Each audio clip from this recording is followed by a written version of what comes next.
to sit back and be like, nobody noticing me. I'm just this smooth guy running off with the money.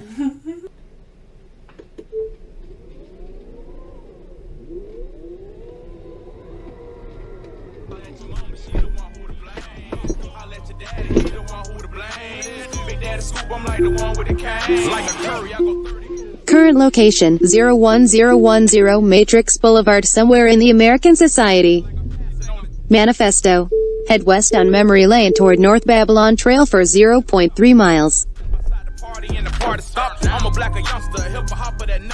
Turn left onto less traveled road in 700 feet.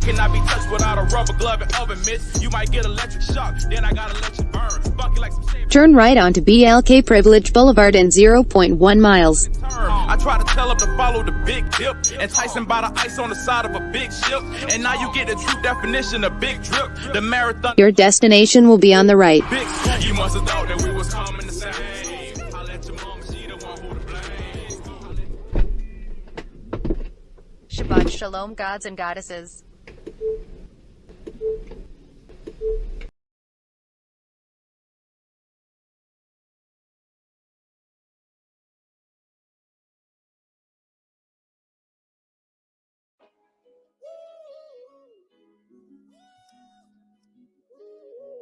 Stunnaman.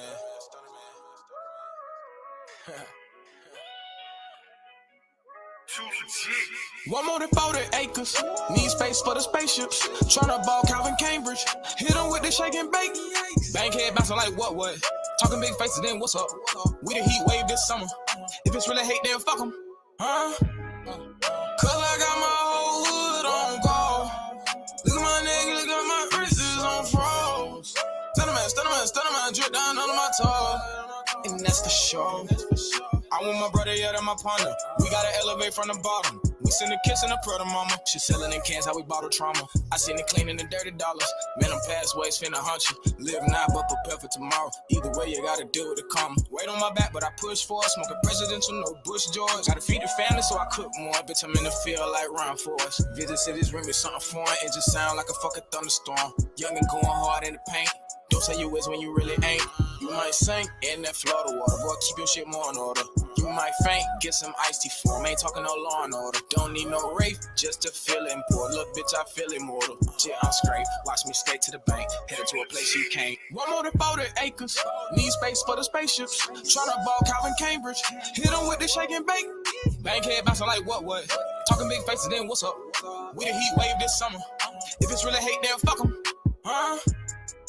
Cause I got my whole hood on call.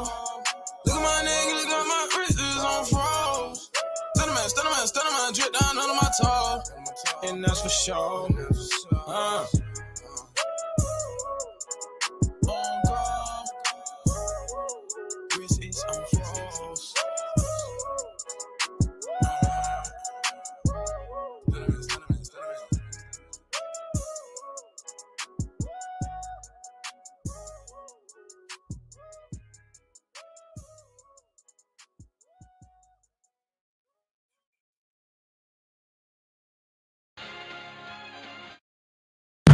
Hi guys, and welcome to another episode of the Wise Magi Godcast. Today we are here with Empire Professor Ras Natty. What is going on, brethren?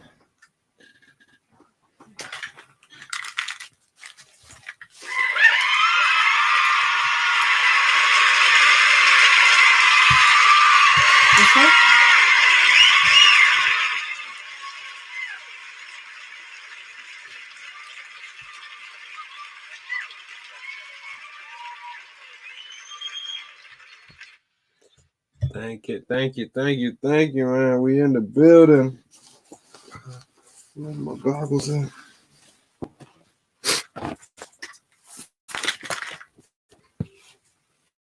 This can go? Yeah, for sure. Oh my goddamn nails. Jaylen Brown kicks it out. Smart fakes.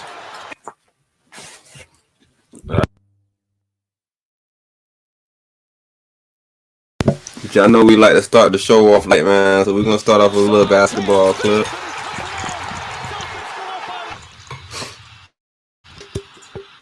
can go ahead.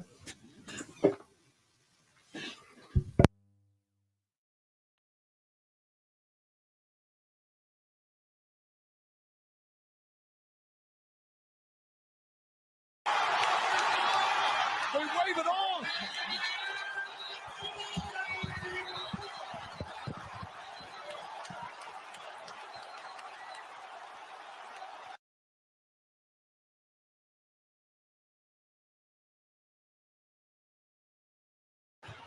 Jaylen Brown kicks it out. Smart fakes. Inside. Tatum spins and he puts it in. Celtics go up by one. Jaylen Brown kicks it out. Smart fakes. Inside. Tatum spins and he puts it in. Celtics go up by one. They wave it on.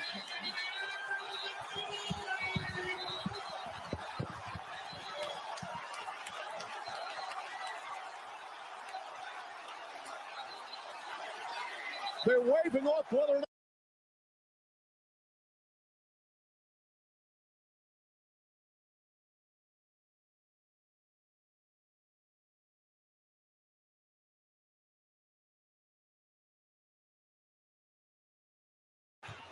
Jaylen Brown. Jaylen Brown kicks it out. Smart fakes. Inside. Tatum spins and he puts it in. Celtics go up by one. They wave it on.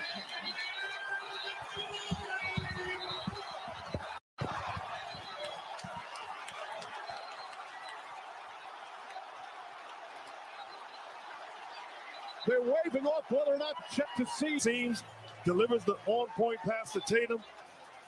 It's easy to say, but you got to close under control. And Tatum finishes with third, so close to the final buzzer as Tatum gets.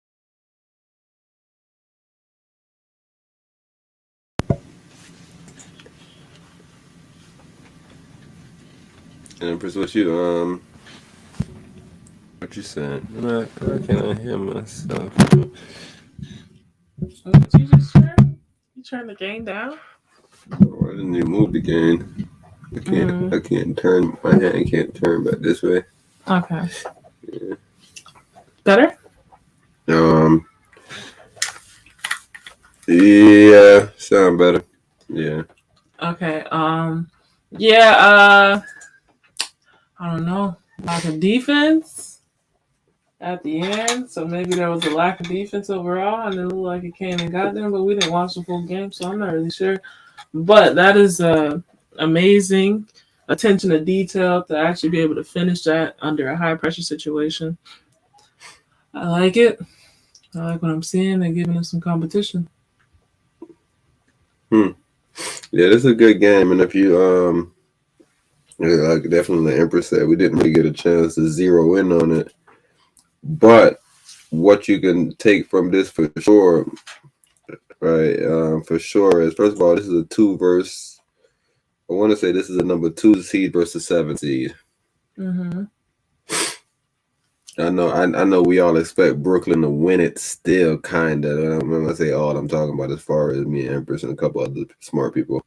Kind of expect Brooklyn to win it, but they're still a 7 seed. They just had to play in to get into the playoffs, right? So the fact that it was so hard, I don't know what the Celtics will really have to bring next game. Like, that's what I'm saying. You feel me? We would have to go see the game to see if Brooklyn had an amazing game and the Celtics still pulled it out, right? That's probably the only win that I could take from this situation as far as the Celtics. Or they could look at it like, yo, we played terrible and we still end up winning, right? But I'm looking at it as it's a home game. They're playing in black.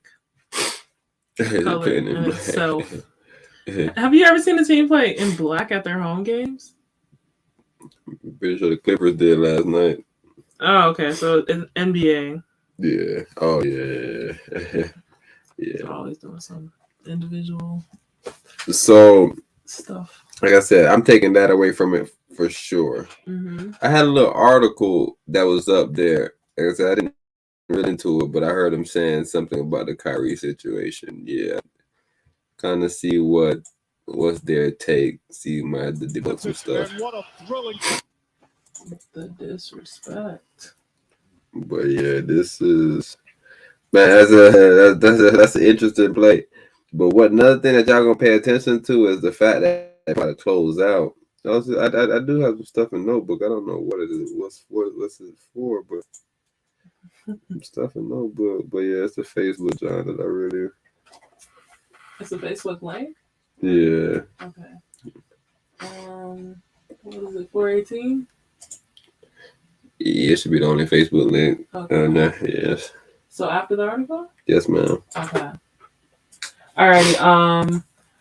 Kyrie forces Celtics defense to bend but not break. What is going on here? Okay. It was over. At least it should have been with just a few minutes to go in the game. You good? Mm-hmm. Of Boston's first round series against Brooklyn, the Celtics were on the verge of picking the game. A 15-point lead had evaporated. Kyrie Irving. Oh man, this is even worse, bro. What happened? They had a lead. Oh, the Nets? No, not the Nets. Oh, the Nets. The 15-point lead? Yeah. All right, run that back by me. The Celtics were on the verge of kicking the game. Oh, okay. Wait, what? Kicking the game away. In other words, losing. I don't know. Let's read it, but that's all I would think. A 15-point lead had evaporated. Kyrie Irving knew. But we know what evaporation means, but I'm saying it could be with Kyrie then. All right, but keep on going. Favorite villain got hot. Kevin Durant made a couple of shots too. Boston's crunch time offense, a weakness in an otherwise stellar second half of the season, looked ragged. Okay, so yeah, it was them then. They lost the lead. Okay. So who wants to play the Nets narratives? The digital ink was spilling? Mm-hmm. And then, wait, what happened? Here's how it played out. A shade under 40 seconds to play. The Nets up 1. Brooklyn had the ball and was looking for the dagger. They looked to Irving, who had 39 points in his return to Boston. He was bottled up. They got the ball to Durant, the Nets impossibly long superstar who was matched up with Jayson Tatum, the Celtics' equally long star.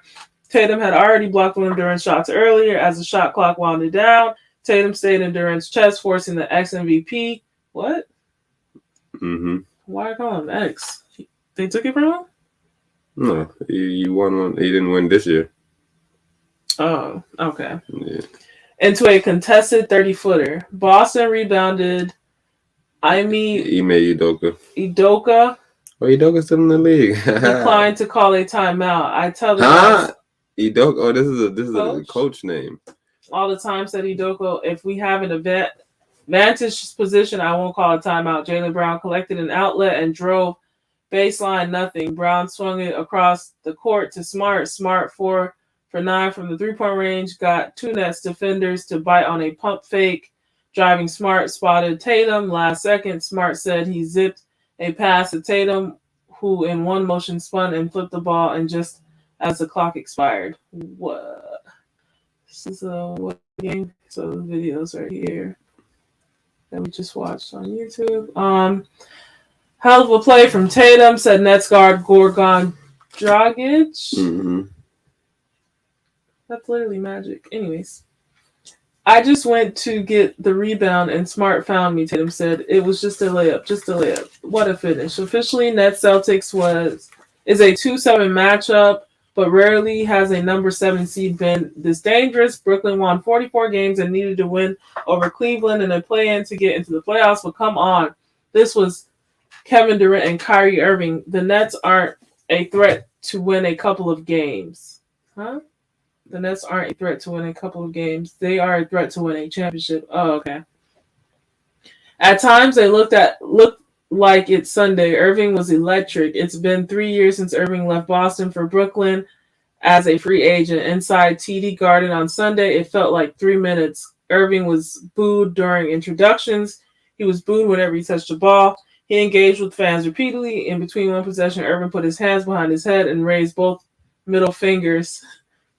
Big fine coming for that. After knocking down a jumper in the fourth quarter, Irving appeared to offer another ditto. As he made his way to the locker room at halftime, cell phones caught Irving directing some colorful language at a heckler in the hallway. It's the energy they have for me, Irving said. I'm going to have the same energy for them. The hate didn't bother Irving. I don't know if there's any atmosphere that really rattles him. Steve Nash said it fueled him, or as he said after the game, he embraced the dark side. Boston's perimeter defense is elite. Smart is a finalist for Defensive Player of the Year. Brown and Derek White are excellent too. Yet there was Irving, who didn't make a field goal until early in the second quarter, slicing to the rim to close the first half and raining threes on Boston's defense in the second. Tonight, the shot making was just controlling the game for us was incredible. Durant said that's what we're going to need going forward, no matter where he's at. I think he's the same player. Indeed, if not for the Celtics' late game heroics, Irving would have been the story, and he may still be. Boston's top-rated defense didn't look. He may still be. Boston's top-rated defense didn't look it on Sunday. The Nets connected on 53.8% of their shots. They knocked down 45.8% of their threes. The game 1 loss was crushing, but Brooklyn will head into game 2 on Wednesday, knowing they were a fraction of a second away from winning game 1 with Durant 23 points on 9 for 24 shooting. And you could already tell that that's what the story was. Mm-hmm. Durant wasn't really high performance. Yeah, this wasn't his night. It was an off night for him. But man, if y'all snuck this one out with Durant playing so bad, and I don't know, man, if y'all could do two for sure 2 of these in Brooklyn. I don't know, man. With this young crew of guys, two of these in Brooklyn gonna be hard. How you think Lizzo feel about Smart? He loves Smart. What you talking about? Yeah, that's what I'm saying. How you think he reacted to the game? Marcus Smart. No, they rather label us as dummy. Sign my life over to a label and they make all of the money. That's funny. So yeah, I know he respect the brother Marcus Smart, because Marcus Smart been through a lot, bro. He been through a lot ever since college. Mm-hmm. He's always been one of those players, and I remember he was supposed to go to the league one year and decided to come back. There's like so much hate on the man. A lot of people just talking about him this, talking about him that, and I'm like, man, Burke just went to the league on y'all ass. You know? Mm-hmm. It's weird, bro. But definitely, I love to see brothers like that win. Sure. Not win the series, but win, still be in life. Goddamn. Mm-hmm. But you about to lose the series, my G. But yeah, Durant, you got to step up, bro. You settling for 30. I guess, like I said, y'all love, but man, settling for 30-footer, bro. You got to put some pressure on that motherfucker, Jayson Tatum. You got to put some pressure on him, right? And if we don't come into the next game putting pressure on Jayson Tatum, meaning that whatever Jayson Tatum go for, Durant kind of need to go for. I don't really know. Right, we'll probably have to check the stat book to see as far as what Jaylen Brown had, because Jaylen Brown is a threat for sure. Empress had read that Marcus Smart was like 4 for 9 or 4 for something, 4 for 6 from the 3-point line. That's good, right? Those are great numbers to get for Marcus Smart, because he's more of a slasher. 4 for 9. 4 for 9. So that's, like I said, that's good, because he's more of a slasher. So when we start getting Marcus Smart staying in the corners and hitting them shots, it just creates way more openness, because now we can isolate with a Jaylen Brown. We can isolate with a Jayson Tatum. It works out a lot. It works out a lot smoother. So I feel like even this game was a great game for Boston. It seemed like everything was going good. They said even Kyrie wasn't doing nothing until the second half when he got his first bucket. They said that. And he ended up finishing with 39. It's just, man, right? So I guess you were hopeful. You would. Yeah, I hope the fans calm down. Nah. Oh, keep the doing Brooklyn fans come with the same energy. Oh, gassing Kyrie up. Nah. What you mean? Booing Jayson Tatum and whoever the star player that night. For what? What you mean? To take him off their game? Who game did it take him off of? They just booed Kyrie. The nigga went for 39 points. Mm-hmm. I don't think they should boo nobody. Oh, okay. Unless they want a nigga to go for 50 on the head. Yeah, but Kyrie has a strong spiritual mind. Yeah, I ain't knocking that. I'm just saying I don't think we should get in the same game with him, because I just think, well, yeah, like I said, it's hostility. I just feel like the hostility from the crowd, yeah.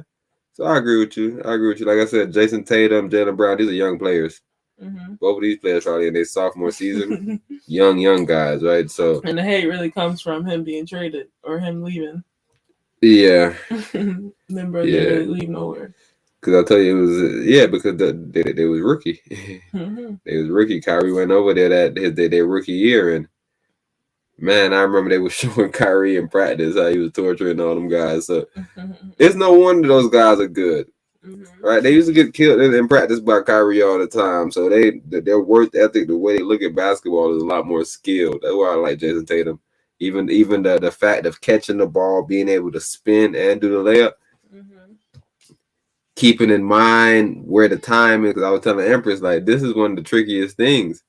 Because when you see a time, it's like a lot of people, they get flustered. Time means something to them. They move faster. It's like, yo, you had a couple of seconds. You could have took a dribble right there.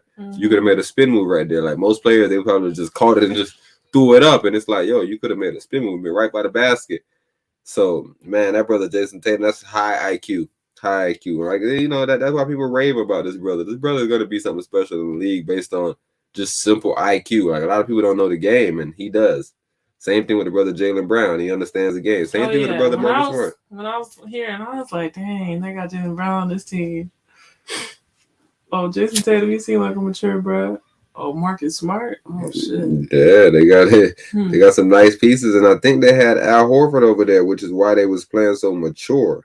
Right, Al Horford is a veteran, man. He was drafted, and I'll tell you that 2007 class with Durant. He was the number 4th pick for Atlanta Hawks. So he's a vet. And he's always been a solid player. So I don't know, just having those key pieces around, right? Man, I'm telling you, even that first year that Kyrie left Cleveland and went over there with Boston, they was number 1. I don't know if y'all remember that. They started off the season and they're undefeated. I be telling people they forget shit, bro. Kyrie got hurt. And they end up not doing what they were supposed to do, and then whatever, riff here, riff there. You feel me? I can't really put a finger on it, but man, it's a good series, man. Let's see what's gonna happen moving forward. But me and Empress kind of already knowing that Brooklyn. Well, as far as I know, it's number 2 seed, so a lot of people got to be thinking that goddamn Boston gonna win it, but I don't think so. Guys, don't forget to like, comment, share, and subscribe. You see that red subscribe button that you ain't clicked yet? Go ahead and press that. Go ahead and press the like button and go ahead and let us know what you think and give us some feedback. All right, you ready for this next one? Make sure y'all share the link too, man. Hold on, let me see. Press that. Go ahead and press the there we go. Yeah, make sure I share the link, but I'm ready. All right. What was the first thing that you bought? Man, I don't even know, man. I still my Did first you splurge? year. Did you splurge on anything? You ain't get no rolling. You ain't get no dome. Nah. You ain't get no bins. You ain't buy nothing. I don't know. I really, man, I take care of my family. I make sure my mom was straight. But I ain't. My first year, I still lived in my college. Still in my college apartment with the roommate. Cause I wasn't even tripping. My thing was just to get some money. Right. That's the main thing. Hey, everybody I always talk to say you cheap. It ain't cheap. I'm smart, but they usually be the ones that say you cheap. They ain't got no money. Hey, they be like, it's like I ain't never asked nobody for nothing. Right. My kids ain't never asked nobody for nothing. All our stuff nice. I got all the nice things that everybody else got. I just do mine a different way. Right. I got the Rolls Royce, got the Bentley, got the boat, got a bunch of properties. But I just do it different. Right. It's like they think it's cool to go out and spend $30,000 at a club. At the strip. Come on, man, for real. Yeah, but I'm cheap because I won't go spend $30,000. Like, cheap too. Yeah, like, nah. You know I what? make it hell though for them. I got a couple of coins. I can't make it rain like they do. Nah, I'm not gonna tell them to stop doing it because what I did, I entered the club business. So come on with that 30,000. Come on with that same 30,000. Keep that same intensity. Show me you ain't cheap. That I want to see. Show me you ain't cheap. I don't want to hear that. Hey, can you cut the price? No, I'm the cheap one. Remember.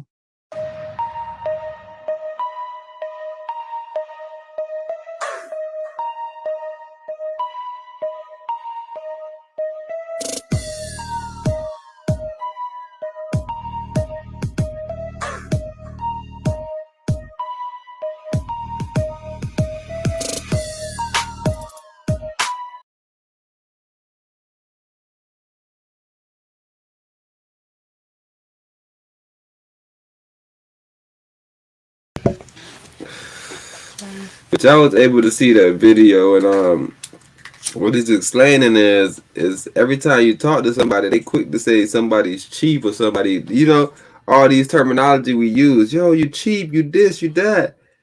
And what they was saying is all these motherfuckers that be saying you cheap, they be the ones that be broke, right? You fuck around and look at these, they broke. And bruh saying, yo, I have all the nice things. I own property. I own a lot of different things.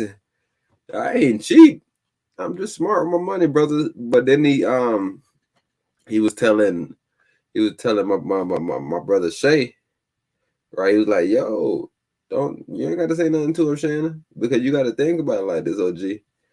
I'm in the club business because I know that they like talking about people being cheap. So I'm in the club business. So I'm not telling them not to be cheap. I'm not gonna lie to you.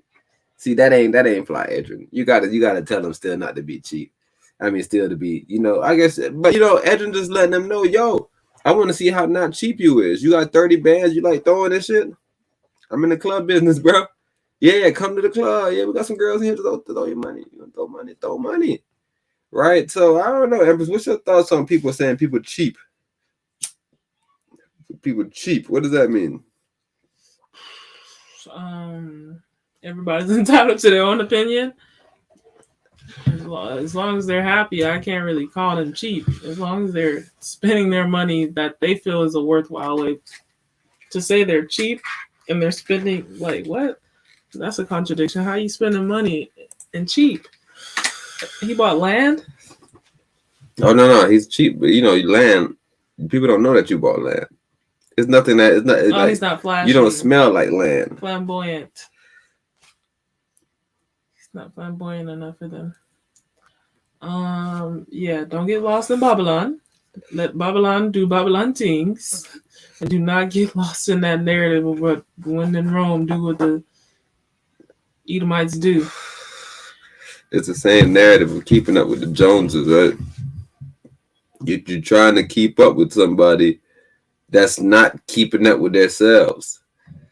So you just running behind somebody that's chasing somebody else's tail, and you thought they was the head, right? So you run in a circle because the people that's outside of that loop, they start saying, "What you mean I'm cheap?" Okay, you like, man, bro, this nigga ain't got. You say you got $1 million? I just seen him being cheap yesterday. It's like, nah, he wasn't being cheap. He was investing in his being smart. Yeah, what are you talking about? You know about that? you know about intelligence? You know what that word? Yeah. Intelligence. What that is? Right. That explains a lot. Right, because that would have to be the only lingo. If you're still using that type of terminology that someone is cheap. Man, my phone has not worked with these headphones. Because they're not spending certain money here or certain money there. What's the purpose of spending certain money here, certain money there? What is it bringing me? What's the return? 0. The liability?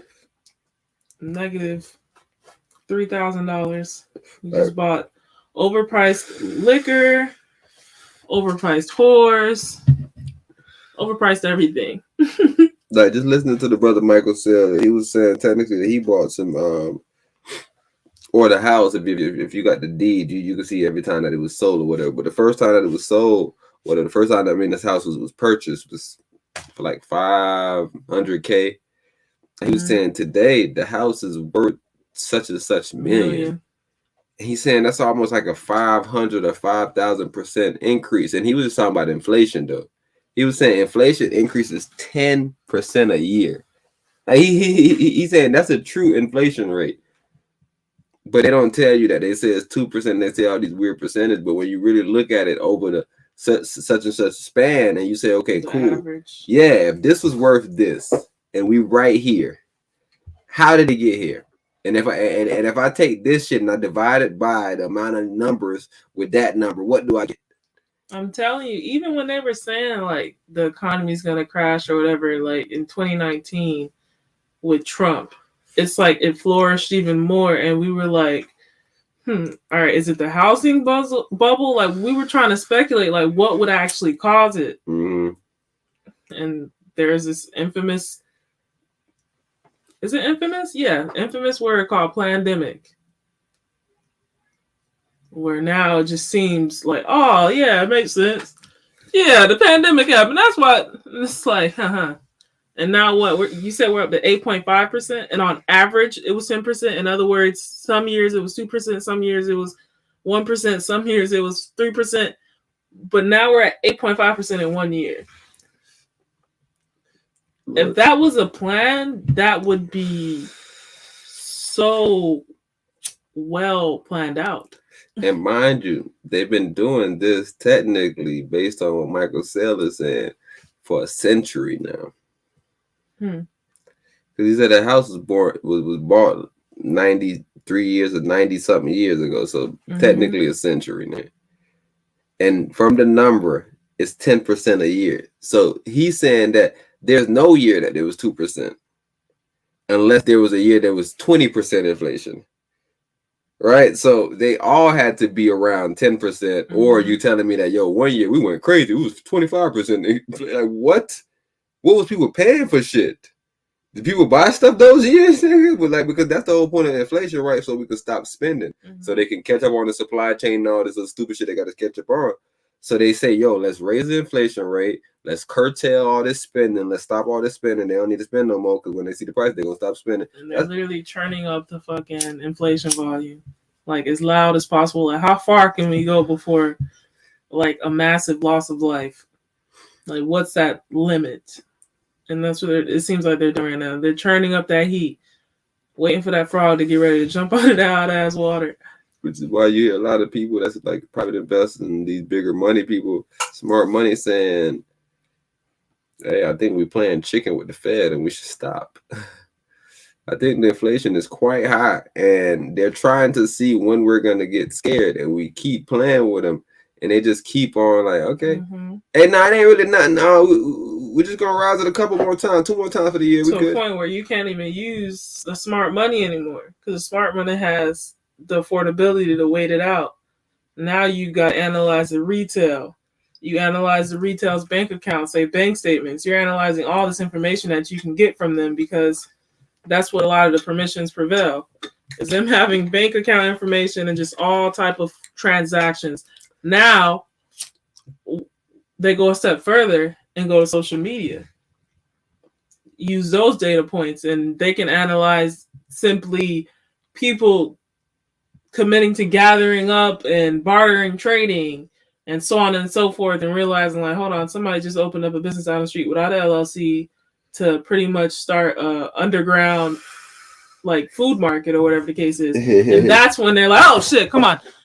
They're figuring out. They're making a way out of no way. Like, that's when it comes back to life. So the faster we get onto self-reliance, the faster they pick it up. So that's the main thing, though. But as long as we seem reliant on them, they're just going to keep turning the nozzle. Keep turning it, keep turning it, keep turning it. No, you're 100% right, because even in that same breath, it was just a situation recently. But, like, the main thing is, like, I don't even want to go yet, because, like I said, you're looking towards the stock market. They're trying to get people to stop spending. So it's the same thing what you were saying. They're using data points. They're using data points, and they're saying, oh, okay, well, we're looking to credit and these different things, and we're saying that, yo, people still taking out loans at the same amount of rate. This, like, everything is the same rate. People are spending, as far as credit cards, they're saying people are spending same amount, if not a little bit more. So they try to look at it like, bro, even just the people that are still going on vacations, they're not helping us at all, because it's like, they still can afford vacations. Let's do it. Right, everything. Just like Empress is saying, everything is a data point, and they're able to use it. Like I said, even with work, right? With, like, I just heard the brother Tesla, Elon talking, and they were saying, because he was saying the main thing that we worry about is the robots. I would tell people this business is real peculiar, where you got to think about what makes money instead of what you want to do. When you could do your shit once you make your money. If you make your money with the cars, you can start building robots on the side. And nigga might be like, yo, what you building robots, nigga? We need more cars. And you be like, yo, we got cars. It's straight. Building robots. Because now what he figured out is, if you can build a robot in the sense of a car, a self-driving car, which I always tell you about Tesla, you got to look at it a little bit different. It's a technology company. If you look at it like that, then you say, okay, cool. So his whole thing is to get this little robot. And I always tell y'all with Tesla, his shit is open source, which is why he's so creative and he's always able to go to another level. Yeah, him talking about, we were just listening to him. So he was talking about how he would literally just sit in the room and code the whole time. And initially my mind just went to like, look, this nigga was taken over by somebody and the little demon was in his back, just coding his head off. But when you really think about it, when it is open source, it's just like this competitive nature now. Because like you're seeing other people's coding, you're seeing their additions, their creations and designs of the coding. And it becomes like this competitive game now. Like it's like, hold on, what are you doing? Yeah, how you figure that out? Yeah, and then it becomes you're learning, and then before you know it, you're earning because you're literally monetizing this stuff. And that's what I noticed about Elon too. His whole thing is to long run it, like long term is his thing. So like he mentioned how, yeah, maybe I would have been better off getting manual labor to build these vehicles. But ultimately, in the long run, that's not cost effective. So why not just figure out the AI and the mechanics of building these things now than waiting till later and realizing how much like you should have started yesterday or 10 years ago or whatever the case is. So he is proficient. If you guys don't know about the whole Tesla mechanism as far as when they manufacture these vehicles, everything is AI, like robotic, like there's factory robots and then there's Tesla robots. Like they're in a whole nother category of their own. And they are literally manning all of these vehicles that they're pushing out. What is it? They don't never push out like 1 million at a time, but it's a big number. They got up to the pretty close. They got up to pretty close. I'm not sure if they broke the threshold, but I remember everybody was amazed. They was like, what? They delivered how much in a quarter? Oh, hell yeah. Hey, no. And then they immediately shot up. Shot up to 900 after earnings. The earnings came out and people was like, yo, how much cars did they deliver? What, Hertz? How about what? How much cars? Elon had to come out the next day and say, hey, well, ain't no contract with us. Ain't no contract. Still like, y'all, I don't know what we got going on. That day shit. Maybe y'all should so sloppy. Go invest in them if anything. I don't know what the hell they got going on. They definitely disconnect themselves. Yeah, they ain't buy no cars from us. Goddamn. Disassociation made fast. Yeah. But yeah, he's pushing out these cars with these AIs, and on top of that, what was I about to say? He's pushing the cars out, but he has been having these random recalls on different specs of it. So that's what he was mentioning too. There is a labor shortage, and it's not due to people not wanting to work. It's just a matter of needing people who have the mechanics in their brain, the physics, like the understanding of these electrical batteries that they're creating, the robots, all that stuff. Like you need specialized, high-level fucking. Because I want to get your thoughts on this. Employees for this type of stuff. Because he's saying that he got the cars, blah, blah, blah. The whole thing with the cars, he's trying to get the robots perfect. He's trying to make the robots. Because the thing with Tesla, what they do is the robot, it's the same thing with your spirit, how it walks before you. It kind of pans, it knows the whole atmosphere. Like it walked everywhere on the planet before, right? And when you go there, you start to remember the atmosphere. You say, okay, I got to watch out for that. That's what the robot is doing, right? It's mapping out the whole 3D area that's around you, and it knows how to, right? It knows how to maneuver the area. Once you figure that shit out in a computer or in a car, right? You can put that in anything, because you put the same software, the same program, the same coding in this motherfucker. Now it becomes the thing of it would have to be something that can experience multiple terrains, because the map isn't the territory. So a road that was there 2 years ago may not be there anymore due to the simple fact that nature just took it back over. It's like it's covered, like the way to get to it is covered by bushes and whatever the case is. So like with a vehicle, it becomes like this moving missile of sorts. And it's like if this missile doesn't auto-correct itself properly, you get death like fast and tragically. So that's why he's working so hard with on the robot. It's a technology company, because it may seem like he's doing these cars because we fuck with the cars, but it's just a robot. Like it's this robot, which is why I told you it's open source.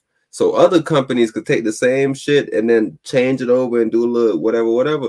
And then Elon may look at it and be like, I like what he did, but he didn't think about he didn't think about this angle to it. And it just keeps on. That's the point of this shit. But now when you got your little bullshit locked up, We can't even build on it. You got your little bullshit, your shit built to this level. Ooh, iPhone. Prime example. We all want to do something with it. We have something perfect. I'm talking we could take it to the next level, but you want to keep your shit locked away. We can copy it, kind of get it the same, but we don't know what you did. So if you had to code on something like GitHub, which everybody should, bro, if you got some shit, bro, your shit should be on GitHub, bro. You're not, bro, you know what are you doing, bro? Just put it on GitHub, bro. Everybody should have the software. Somebody want to use it. Everyone has that mentality of, I spent so much time looking for this. It's like, yeah, now pass it on, brother. Hey, pass it on, because somebody might pass something right back to you. Yeah, like it's thousands of shit you ain't think about. What is that? Good things last. No, good things. All good things come to an end. So hurry up and get ready for the good things. Like. It's a continuous cycle of good things, but if you're caught up on the tinier teddy bear back there, what the fuck are we doing? Why are you in this line? Get off the conveyor belt, like. So Elon is saying, "Yo, the car is a big deal, y'all, bro, but the robot gonna be a giant deal. It's gonna do the same thing the car is gonna do on two legs with two arms."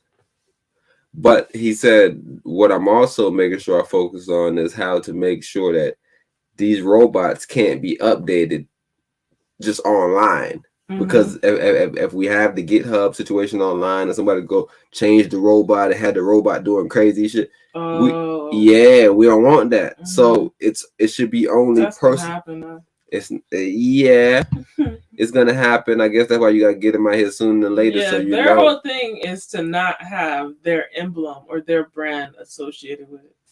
So it's like, if it's not Tesla labeled or branded, fine, do whatever you want. But as soon as you try to mess with their coding within their systems, they're like, "Sir, what are you doing?" And that's the main thing, right? Because Empress, what if you can go online, update it to where it understands your voice and now it listens to your command, and you just saying shit to it.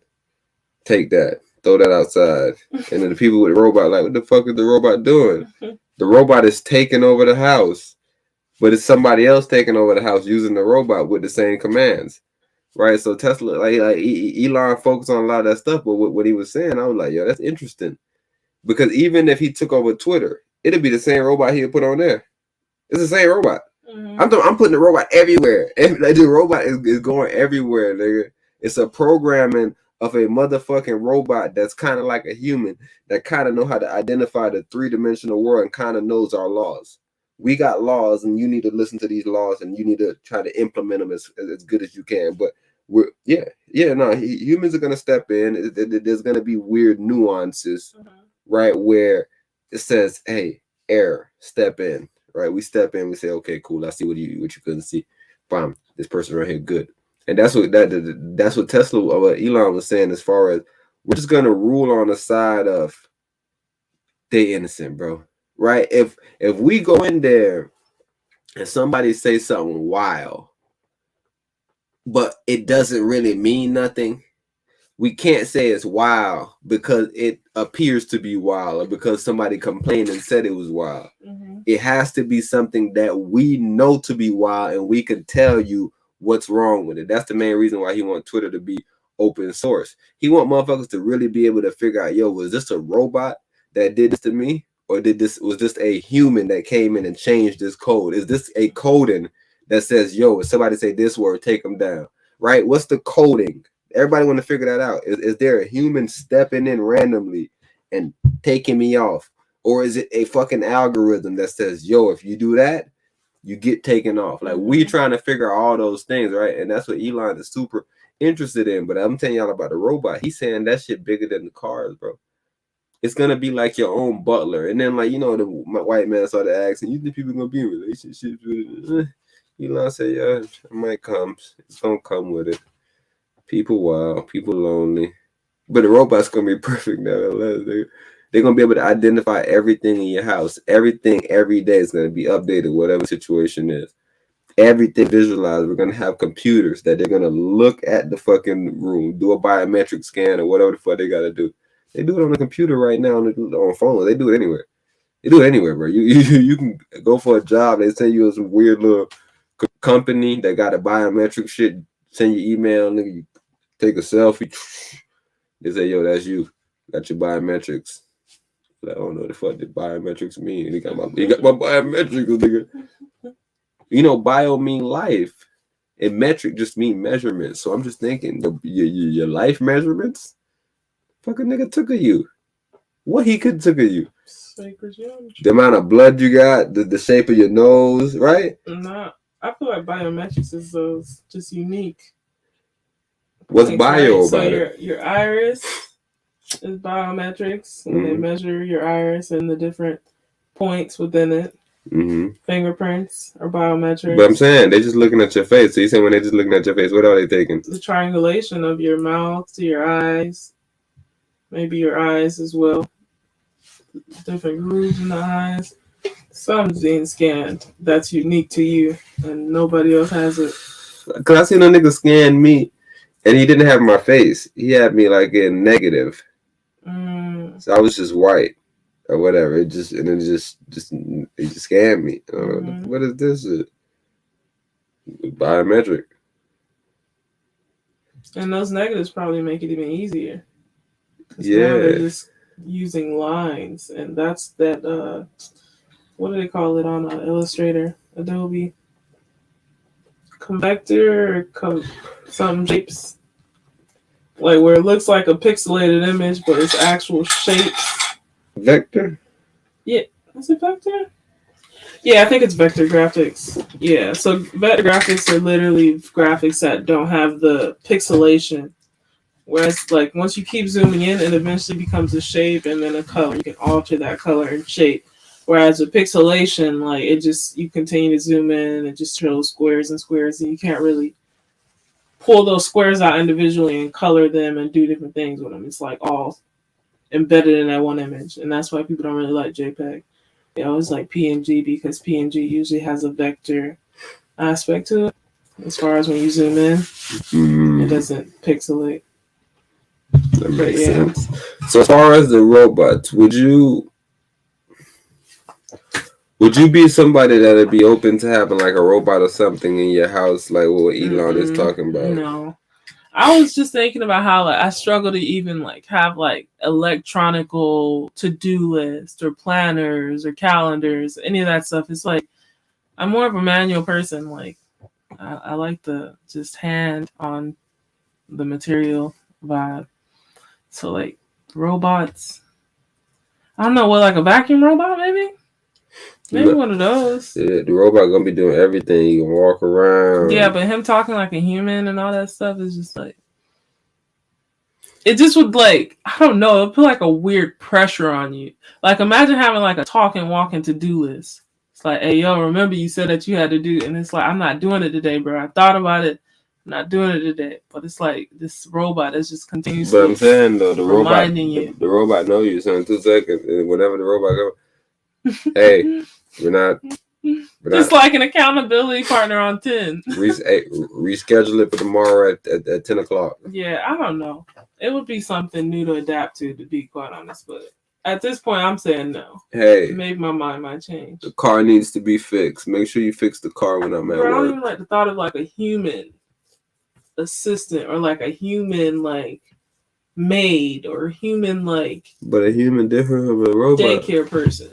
A human outside of you. A robot is your creation. It's just like your child. Okay. Right, robot's supposed to be your child.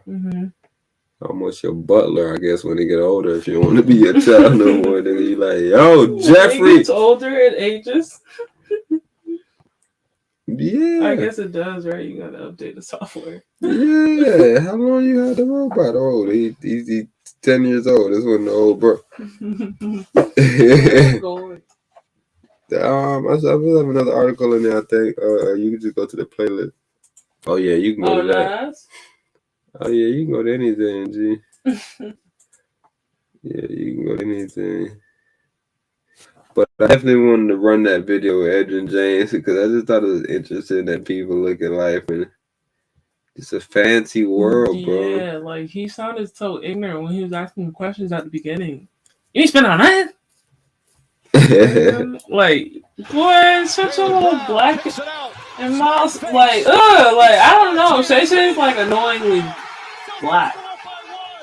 It's like, bro, chill out. Chill out, bro. It's not that serious, bro. Like, shit that we should take serious, there's no energy like that for. The shit that we shouldn't take serious, bro, it's like, what? You not spend no money on no bitches?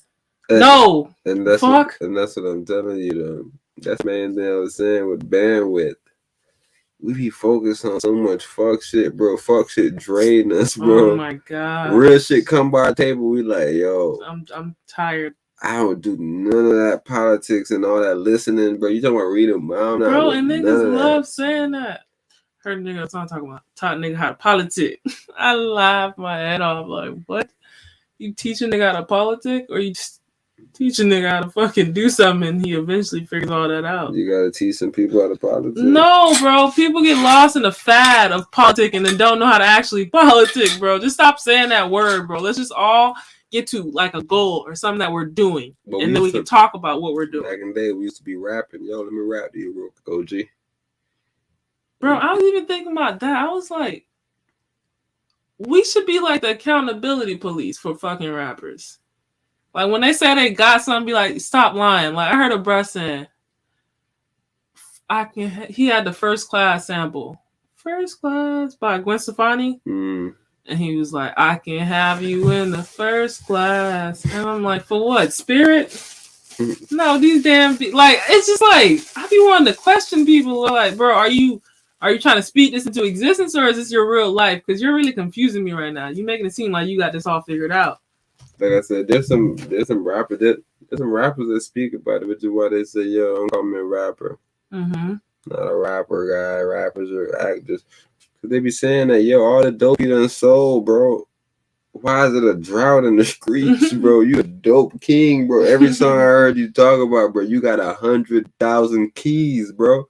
You key king, bro. Where is these fucking keys, bro? They gonna have to come out and be honest and be like, bro. Matter of fact, I have another one too, Future. But anyways, they're gonna have to come out and be like, nah, I was just playing. I had a whole bunch of dough, like Pillsbury dough. Like, I make pizzas. That's what they're gonna have to come out and do.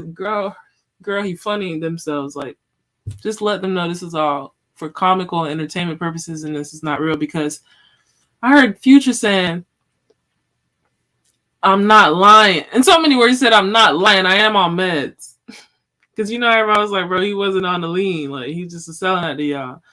But he was saying, I'm not lying. I'm on the meds. And I'm like, bro, what? Like, can you actually say this in a public interview and make this, like, clear? Like, okay, you're on meds for anxiety or whatever the case is. And not because you enjoy being on it or it's this amazing journey for you. Like, can we not make it seem like that? See, I don't know with that brother, right? When that brother said that, I don't know. Because I heard somebody say that earlier when I was talking about something at the site. And they was like, man, bro, if you kind of look at these women, they be talking about this and blah, blah, blah, and they be in a relationship and shit. And it's like, yeah, with Future was saying he don't be doing them drugs. I don't know. I think Future be doing them drugs. I don't know, bro. I'm just telling you. I just think Future do be doing them drugs. But it's like when they presented young Lil Jon to me, Empress. And they said, yo, Lil Jon never did drugs like that. Lil Jon went to college. He was a graduate. He was a real... Pimp juice. Yeah, no, hell not. Pimp juice is Nelly. He had crunk juice. Drunk it out the gasoline bottle. The gasoline canister. They say he never did nothing, though. But I'm saying, now I'm going back listening to Lil Jon. I didn't really think Lil Jon did nothing. But then now I'm listening to the other song. Shot. That's Lil Jon on that. Everybody. That's Lil Jon on that song. But that's what you might. I'm just telling you. No, Lil Jon is a giant artist right now. He's not in our industry no more. He's in another industry. EDM. I told you the same thing with the nigga Flow Rider. It be some rich ass motherfuckers, Pitbull. But I don't be thinking these people don't be on drugs, bro. Maybe Lil Jon because he's a different guy. I don't know. My teacher even told me Lil Jon really got dreads. He told me he be wearing fake dreads, bro. We don't know these celebrities, bro. Maybe we gotta write them all the fuck off, bro. I was like, bro, that is the biggest delusional thing going yet. The internet and TV, bro. Because, like, I'm not throwing no shade to nobody, bro. But, like, I've never, ever seen Biden in real life. Nah, I seen Biden in real life. Even if I seen Biden in real life, I probably wouldn't even know that it was Biden I was looking at in real life. But nevertheless, we've never seen these people. I always used to say that, like, bro, they don't even know we exist. Like, we are, like, not even a figment of their imagination. You're just nothing to them, bro. Meanwhile, we have an aria that this person exists because we've seen him on TV or we've seen him in a picture or we've seen him somewhere. But we've never seen this person in real life, ever. Turn down for what? Nah, you're right, though, dude. You're right. I'm trying to find. He also he since became he's Irish fan. Starbucks, a 16-year-old student of Douglas High School, reached out to rapper Killer Mike via Instagram.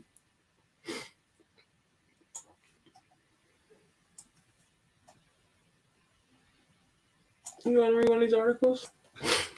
Yeah, you can. I'm trying to find something about Lil Jon though.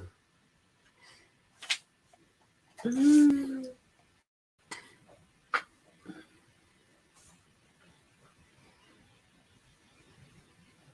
me see.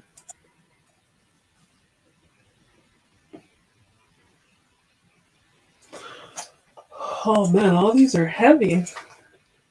What does this was like 14-year-old girl with knife and camera. The other one is about a child abuse situation. Man, abuse and trauma. What I got in there? Oh, no, that's Will Wheaton. That ain't got nothing to do with nothing. Yeah, that ain't going on the cast. Okay. Yeah, that ain't gonna do it now. Thanks for letting me know. Yeah, Will Wheaton. Like I said, ain't nothing wrong with it, but yeah, I ain't fed him. Alright, so Lizzo is a force in total Saturday Night Live takeover. From pinning her retirement hopes on Beanie Babies to twerking with her flute, the Grammy winner was on point as both host and musical guest. Article by Tara Ariano. There is no question that Lizzo is a multi-talented artist. She's been showered in Grammys, NAACP Image Awards, and BET Awards. She held her own in Hustlers opposite the likes of Jennifer Lopez. That's a movie. Okay. She's proven her talent for comedy in countless tweets and TikToks. As of last month, she's a reality TV star. As of this week, she's a size-inclusive shapewear magnate. Lizzo had already appeared on SNL as a musical guest with Eddie Murphy in 2019, but last night she did double duty as both host and musical guest. The episode's lineup of sketches gave her plenty of opportunities to show her comic talents, and the immediate social media consensus seemed to be that hers was a high point for the season. I can't disagree, but I'm probably the only commentator you'll read on this episode who came to it not with a record deal or a Grammy, but with a decade's experience playing the flute and several trophies from regional band competitions in the Canadian province of Saskatchewan. As such, I had to give Lizzo some very specific feedback. Her flute playing in the episode was merely okay. We first see Lizzo pull out her instrument in About Dang Time, her first of two musical numbers. Granted, most flute instructors will not advise... You ready? Okay. Most flute instructors will not advise that you try to play immediately following a fairly athletic dance routine, but her tone was a little breathy in the few quick lines of her solo. The flute returned in the night's penultimate sketch, the DeVry Symphony. Orchestra is mere hours away from a performance of Beethoven's Ninth Symphony, better known as Ode to Joy. Ode to Joy? I don't know. But the ensemble's flautist was MIA. Enter T. Oni Banks, also known as Chris Redd, the actor, who may be styled like 70s Shaft, but who manages the greatest flautist of her generation. Beverly gags Lizzo. The conductor, Mikey Day, is dubious about her skills, but agrees to let her audition. The problem, she can only play competently whistle twerking. Wallets twerking. Is that how you say that? Mm-hmm. Okay. So she can only play while she's twerking. Whilst twerking. Mm-hmm. The other problem, in my opinion, she's kind of flat. My nitpicks with her Yo, what this is right here, bro? Huh? This article? Mm-hmm. Oh, they're talking about what exactly she was doing in the skits. But they said she was playing her flute and twerking the whole time. Who? Lizzo? She took over for Saturday Night Live, you said? Mm-hmm. Alright. Okay. But yeah, so my nitpicks with her flutistry aside, and obviously I'm kidding, who am I? The Lady Pierre Rampal. Lizzo shown in every sketch that she featured her, starting with the first one after the monologue, the game show spoof Guess That. Contestants Tracy, Ego, Noddow, and Kenny, also known as Chris Red, are quick to give correct answers to the trivia questions posed by the hosts Clint Torres, Kenan Thompson. But Nicole, Lizzo, starts badly, guessing that the transportation hub named in honor of the country's 35th president is Robert Kennedy Airport. JFK? Okay. She then proceeds to argue, Wait, what is JFK? John F. Kennedy. Okay. I was about to say Jeff. Anyways. She then proceeds to argue with Clint. Her theory is that if she gave Kenny half the answer, she would get half his money, before threatening to quit the show, complaining that Clint is a classic gaslighting narcissist. Oh, gosh. If I hear those words again, I will slap one of these woke. Anyways, and challenging him as a mayor of Gangtown, turns out her combative energy is infectious. This was also an episode in which not just Lizzo, but veteran cast members were breaking in nearly every sketch, starting with his trip back to Interscope Record Studios on April 16, 2008. Why is this an historic date? Two producers, Lizzo and Aida Bryant, are working with the Black Eyed Peas to flesh out what is sure to be their next hit. The words boom boom were intended to be placeholders. The band was supposed to supply some actual words. will.i.am Thompson does his best, but the rest of the band, the Fragile Taboo, Bowen Yang, Fergie, Cecilia Strong, unable to improvise a place where people might be listening to their track. And Appel de App, okay, that's a name. That's Chris Red. Not 100 on the spelling of his own name. Don't contribute much. Confirmed the Mazel Tov in the middle of I Got a Feeling will be funny forever.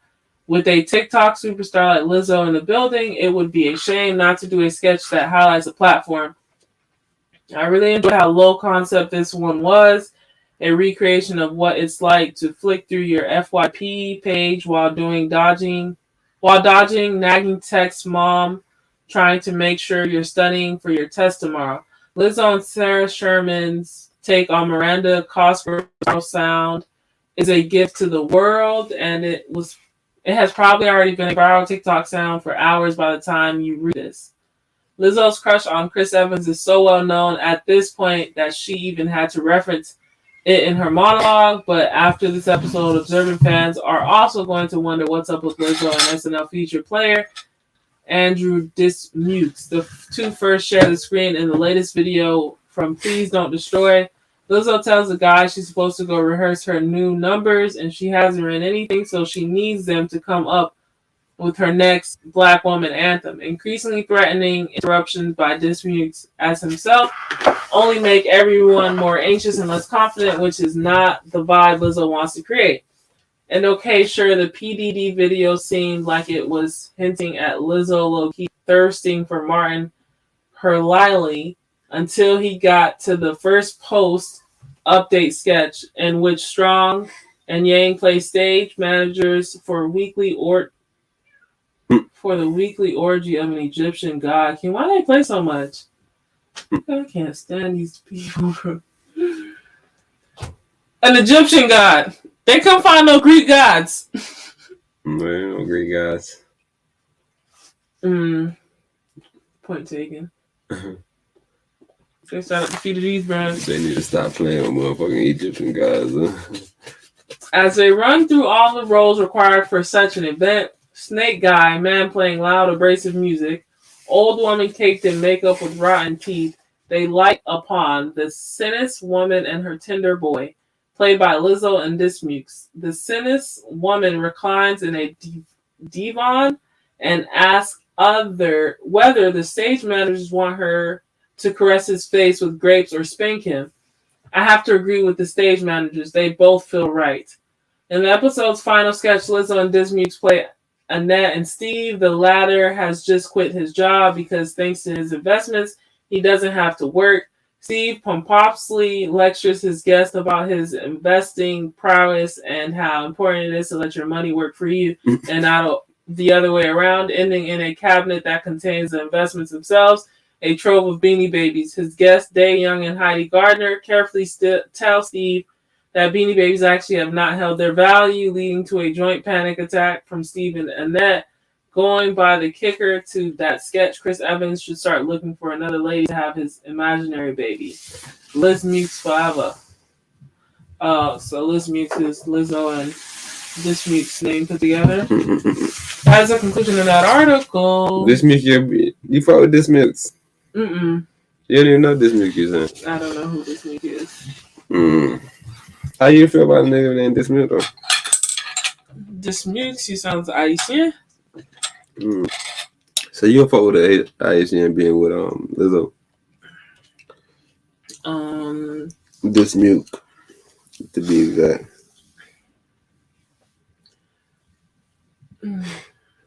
I'll be happy. Bae.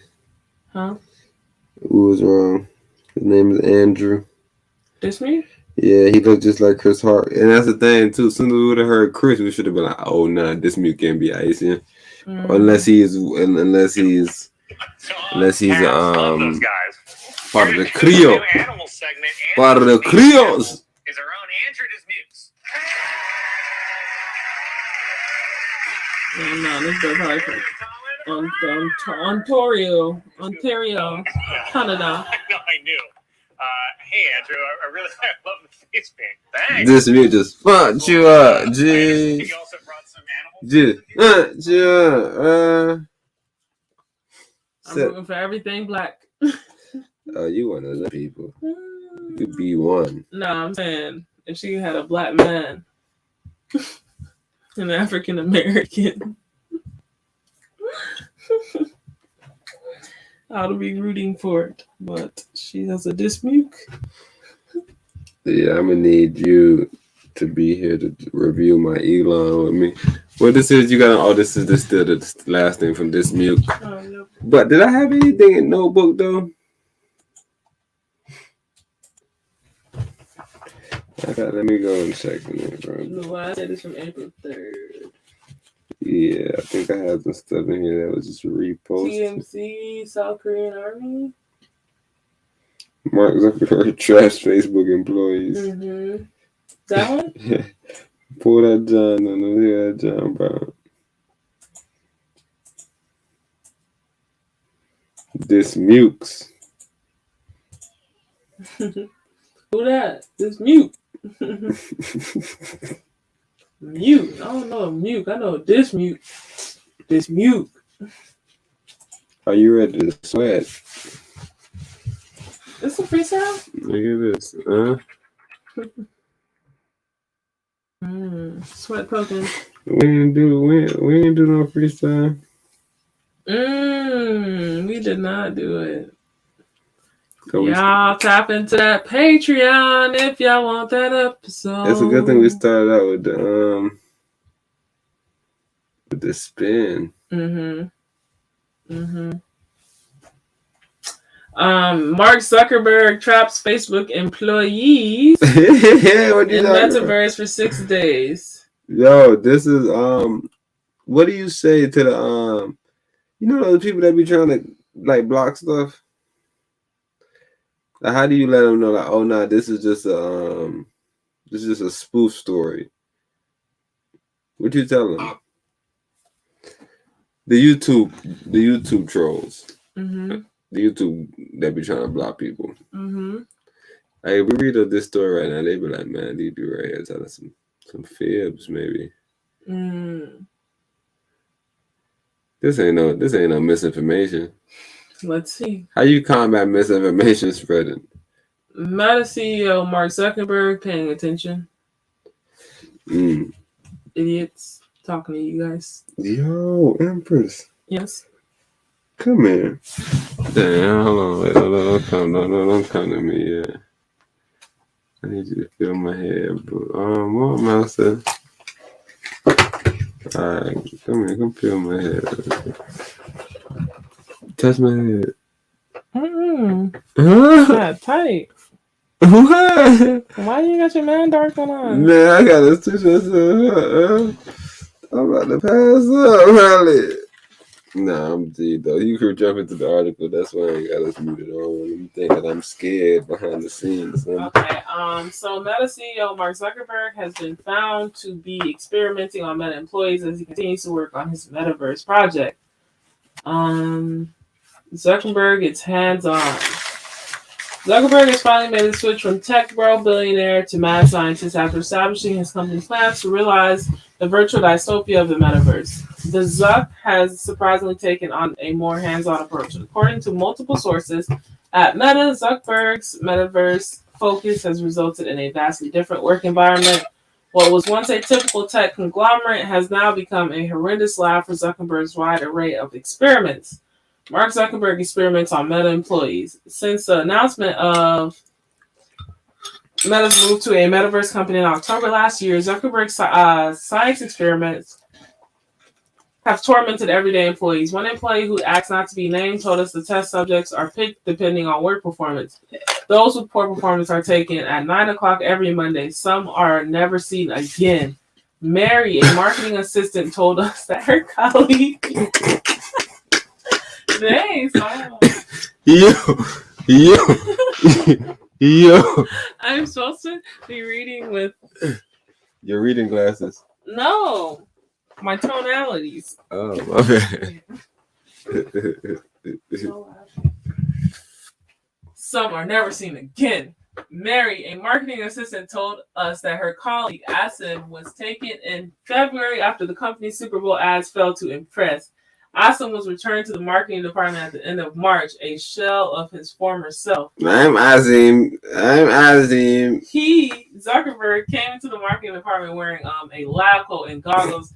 She told us between fits of panic. The way he looked at us, he scanned us all with his eyes, flicked out his tongue, and then laughed at Asim before dragging him away. We thought we'd never see him again. Since October, a total of 100 employees were taken into Zuckerberg's lab. 69. 69. That number of balance of those employees have yet to be resurfaced.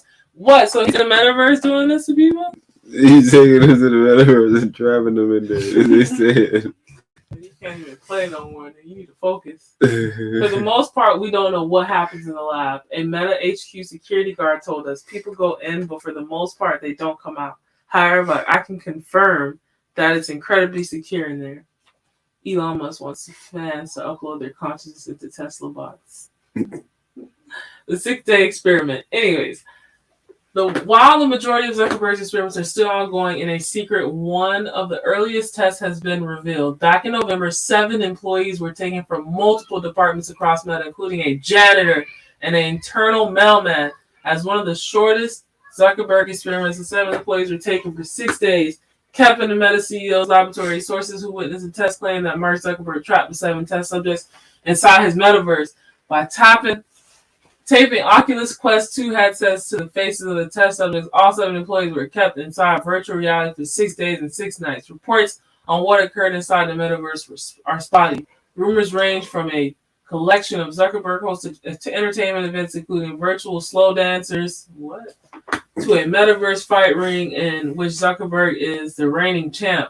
One of the test subjects, who has since moved to Cairo, told us that he's repressed most of the memories of what occurred in the metaverse. All I can remember are the taste, smells, and sounds. He told us There was overwhelming sense of sweet baby Ray's barbecue sauce. It was so strong we could taste it. And there was this constant buzzing and beeping. It would get so loud. I don't know why I was let go. You sucker boy. All right, that's the conclusion of that article. No, he wanted to still be there. Mm-hmm. He cheated the experience.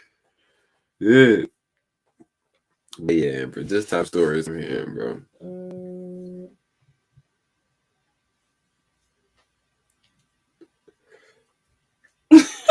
What? They put this at the end of it?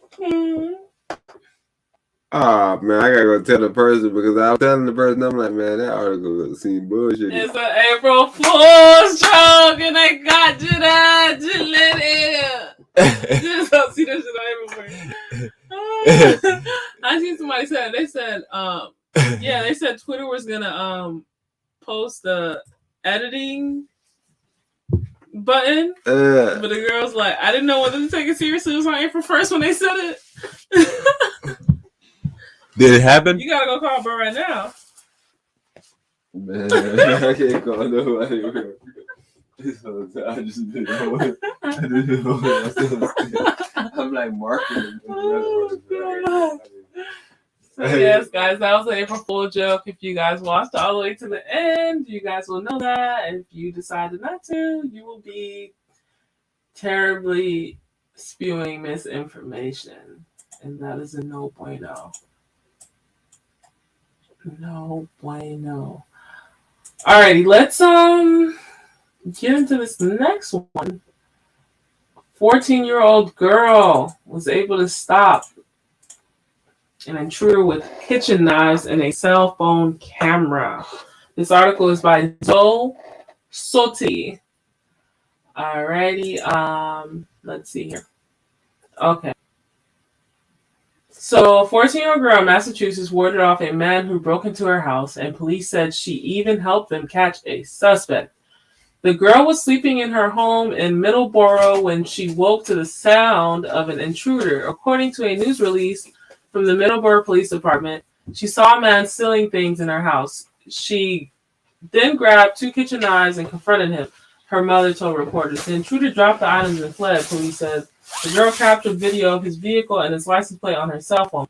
I got him out of the house. I scared him. The teenager can be heard saying in an audio recording of a 911 call released by police. I took a video of his truck leaving, so I have his license plate number. The girl told CNN affiliate WCVB. It was scary. I didn't have much going through my head. It was just kind of adrenaline, she said. I really didn't realize that she had it in her to stay so calm under fire, the girl's mother told CNN affiliate WBZ, another affiliate. Grabbed 2 kitchen steak knives and she went back and stood outside the door and started screaming at him, "Get out of my house! Get out of my house! You don't belong here!" She added, "I'm blessed to have a daughter like her." Massachusetts State Police caught a suspect whom they identified as Joseph Ridge, 58, shortly after the news release said. CNN was able to determine whether Ridge has an attorney. He was taken to the Middleborough Department where he was charged with aggravated breaking and entering during the daytime, trespassing, disorderly conduct, according to the police department. I would like to commend the courageous actions of this girl, said Chief Joseph Perkins in the department's news release. Even in the midst of an extremely scary event, her bravery assisted us in identifying the man believed to be responsible for breaking into her home. The girl was uninjured, according to the police department. That is the conclusion of that article. And how old bro was? 58 years old. He a clownfish. He a clownfish. Hey, shout out that young lady though. Why didn't I let me highlight? But yeah. Oh, we gotta shout out that young lady because that brother was 58. He weak. Said he fled. He thought it was an empty house. He's like, I don't want to refuse. That ain't true.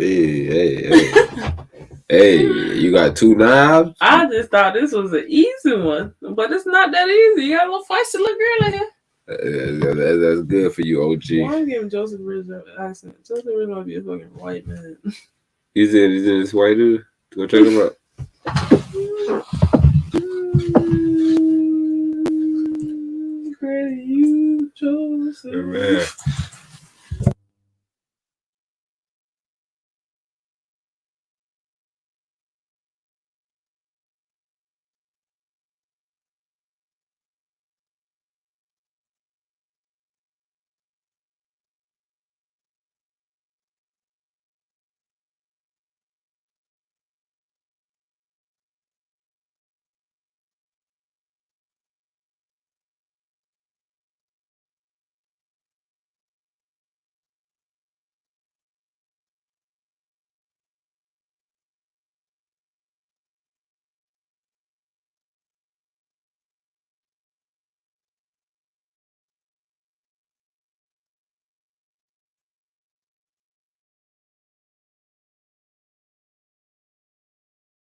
What you was saying? This Joseph right here with the ball head. So you gotta switch him up. I gotta double check something on really quick.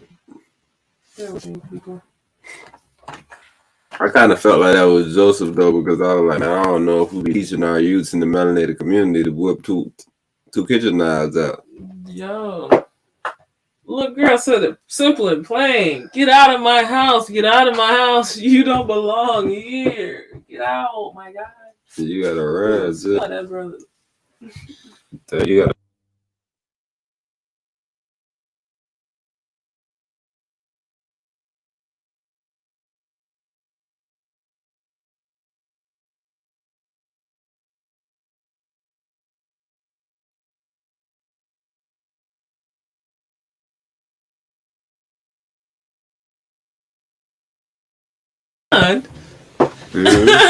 It wasn't too much on my mind. I just was on my dream. So what you think was on Joseph's mind? You think Joseph was like, yo, like what you think is his excuse? Man, I went in the wrong house.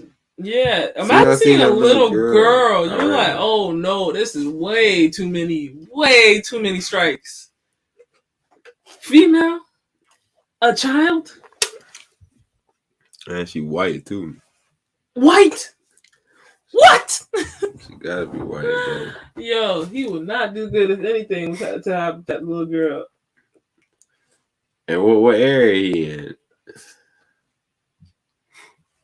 This like Boston? Middle, yeah, he's in like a country bumpkin. Yeah, they never saw me big, but yeah, that's the picture. It's the best I got. Alright, but yeah, that's no April Fool's joke. That little girl was not playing with that young man. Young old guy. He not an OG though, by no means necessary. But that is young guy. Brother. Young dumb. Man. What is wrong with you, bro? You 58, bro. And you breaking into people's house and then you getting caught too. Everything was wrong, bro.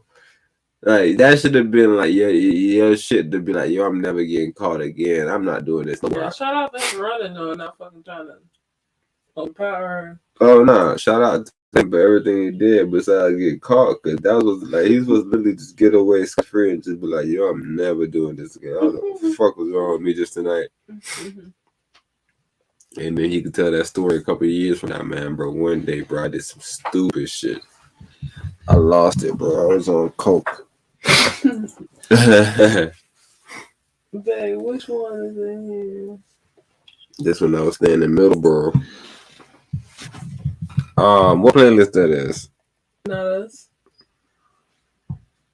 Yeah. Is it the newest bros? Making over 100. Chaos basketball player world. Because the main thing we wanted to play with the Chinese bros. Alright, we're gonna play that Chinese bro. We about to get up out of here in a little bit. The most unique proof?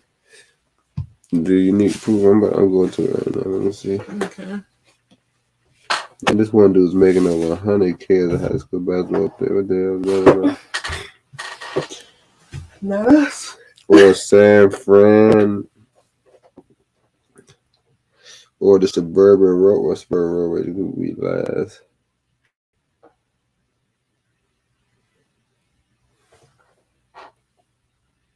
So, Fred? Yeah. Okay. Yeah. There's something that's supposed to be in here that's not in here. So, wait, did you have instrumentals for Friday? So, this is we're about to meet up at this and then we're about to get out to it. That's weird though, because I thought I had this all in here because the Chinese video is supposed to be in here. Oh, San Fran, is that the Chinese video? Nah, the Chinese video about what's going on in Shanghai.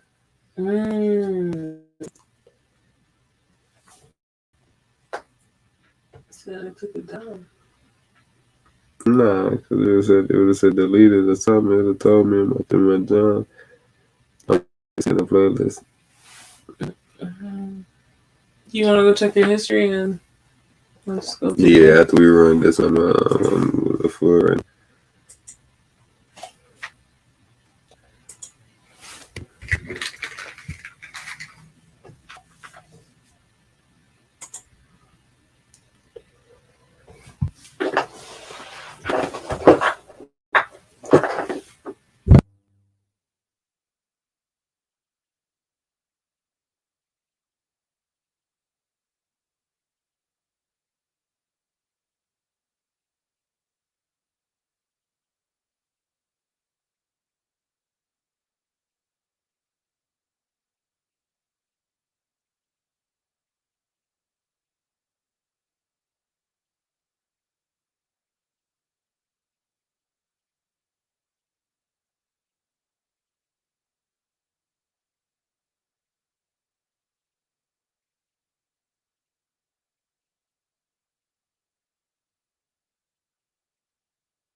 Oh yeah, just like laptops, just setting them on the sidewalk while you're like counting cash. It's remarkable, really. We are getting a firsthand overhead look at a fencing operation for stolen goods. What happens after all these car break-ins that we've been highlighting here at ABC7? Where do all those computers and phones, where do they all end up? That's right. That's one very frustrated San Francisco resident who brought his complaints to the I-Team's Dan Noyes. Yeah, and Dan is here with a story that you'll see only on 7. Dan? Well, Larry and Kristen, week after week, month after month, he has watched stolen goods being bought and sold right outside his window. He reported it to police more than 7 months ago, but heard nothing, so he called me. I tweeted last week I was researching this story about car break-ins, and pictures from victims came flooding in. Broken glass is such a common sight in San Francisco. So are clips of criminals breaking into cars, even with people inside them. Remember this rush hour heist last year? And this violent robbery of a Canadian camera crew at gunpoint on Twin Peaks 2 weeks ago. Oh my God, I'm gone. Stay in here. Get down, get down. Now, for the first time, we're seeing what appears to be the next step in the criminal enterprise, an open-air market for stolen goods at Garfield Square in the Mission District, often when kids are playing soccer just feet away. It's like where I live, and so it's kind of scary. This tech worker lives nearby and doesn't want to show his face or use his name, but he's been documenting the trade in stolen goods for more than a year now and wants it to stop. I started recording and realized that they were like exchanging electronics usually. So like a large number of laptops, iPads, cameras, things like that were getting passed back and forth out of these cars. On this day, a group plays dice for money on the sidewalk. Car pulls up, some negotiation, several laptops appear. He hands money to the driver, has to get more cash from a friend. Another guy takes the laptops away. Another car pulls up, more cash exchanged, another laptop, all in about 5 minutes. The resident told me it happens all the time. Anytime I kind of like spend some time watching. Is it every week? Usually like every day. One day he watched someone buy a stolen messenger bag from a car and take it to the corner trash can. They look like passports or something. Dude, what? Yeah, they're throwing it away. The laptop was gone, but the resident recovered the bag and a passport, tracked down the owner, and returned the items that night. His car had been broken into on the Embarcadero about an hour before I saw them drop it into the trash cans. Within an hour of the break-in, they're here. Yeah. And they're selling it. Yeah. Wow. Just last week, he watched a briefcase being sold on the street, then recovered plane tickets, a visa, and vaccination cards, and returned them to a businessman from Mexico. Thieves had broken into his rental car at Waterfront Plaza. This is just a photo, but it's one of my favorites. The resident also caught one of the men changing license plates. But they're clearly doing something to try to hide their tracks. And another struggling to transport some laptops and accessories. He tries to get on his scooter and just starts dropping it because he can't carry it all. He wants all this to stop for his family and others who walk right through this day in and day out. He wrote an extensive, detailed email to the SFPD last September and received a call from an investigator, then nothing for months. Did you see any crackdown? Did the police do something that you could see? No, nothing that I'm aware of. Given how blatant and brazen it is, it's alarming that it would take this long to do something about it. So I started asking questions. First stop, San Francisco City Hall. Hillary Ronan is supervisor for the Mission District. Have the police been aggressive enough, do you think, in addressing these things like this resident who sees the open-air market for stolen goods? No, no, they haven't. Ronan has a plan that she says would stop the Garfield Square fencing operation and the Mission's street vendors who sometimes sell items stolen from the city's groceries and drugstores. A permit system enforced by the Department of Public Works. Because if they don't have a permit, then DPW can confiscate their goods and say you can't sell. Ronan admits she and Mayor London Breed did not consult the police while coming up with a new law. Were the police involved in that process? No, there weren't. Why not? Because we want police focused on the bigger issues, on the violent crimes. And this is so widespread. and doesn't need them. Next, I went to the Mission Police Station. Captain Gavin McEachern told me the resident's email about Garfield Square came in before he took over. Me and being a police officer, I would have jumped all over that. We would have had, we would have been on it. It's been 7 months since the lead came in, and investigators are still working the case. And the way he laid things out with license plates and descriptions and things like that, I mean, that gives us a lot of investigative leads that we could certainly follow up on. He's got the cash. The captain also told me about one obstacle to catching those people who break into cars. The SFPD does not allow high-speed pursuits for property crimes, and the criminals know that. They often just speed off, free to break into more cars at another place and another time. Larry, Kristen.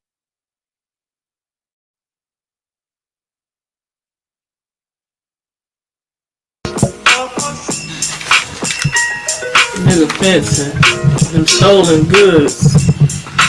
Shoot you in your wood. Yeah, I'm talking about your dome. And I don't think nobody would care. Shoot you in your spleen. Saying you taste cream. Beings that ask you why couldn't you walk straight and narrow. You had what you needed, but you wanted more.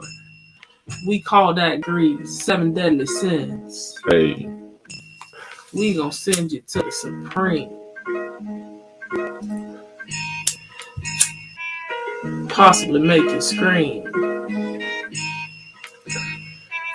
Cause you not reigning supreme, you tripping, you telling people stuff. You throwing passports and vaccination cards away. You know what that nigga had to go through today? Yeah, you tripping. Less than an hour, you just threw all them papers away that took him decades to get. Cause the passport people take cover with them shits. I'm trying to catch a beat, but I'm getting real sick. And tired of these loose ass niggas. Where they daddies at? Where they mamas at? They are tripping. Cause y'all ain't got no morals. And we know that's where the guardian's at. Hey, you are that incarnate though. Cause the whole time you were talking about reincarnation, and the producer name just be reincarnation. You right on it. What you think? They're gonna be reincarnated a pig? I'm fitting of the characteristics they showed. This beat sound real reincarnated, bro. Make sure I go to the free fry. You know, I always got stuff in free fry. Mm-hmm. Yeah, let's some free fries. Right. I'm gonna start off with this right here. This is this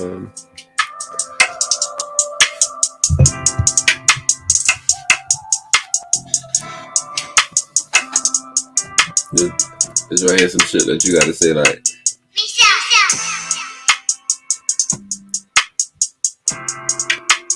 What's fencing though? What is that? Yo, that was a different word. Yeah. The boys. When I heard fencing, I thought a nigga was fencing. Hey. In front of the bar. Putting niggas in harm's way. Oh, you thought with niggas going crazy. Was fencing. They Walgreens steals. And they carjack steals. Yeah, they tripping real deal. I'm about to go over there and fix they ass. Cause they stealing people shit that work hard for it. You gotta walk straight and narrow. For me, go bad for you, bitch. But you an unrighteous trick. And I'm gonna punch you in your shit. Hey. If you run up in here. Hey. The 380 in the clip. What's the jouet? Take me off. What's the jouet? What's the jouet? What's the jouet? Take me off. What's the jouet? What's the jouet? Don't take me off. Just take me off. I was looking in our brother's face. He was looking sad. I thought it was a disgrace. Mm-hmm. So I asked him, what's the jouet? What's the jouet? What's the jouet? He told me for 3 weeks he ain't have a check. Goddamn, that boy that broke his neck. And he ain't make no specs. Goddamn. His life ain't spectacular. And I guess he ain't pretty with no Rickies either. This shit is fucked up. This shit is fucked up for him.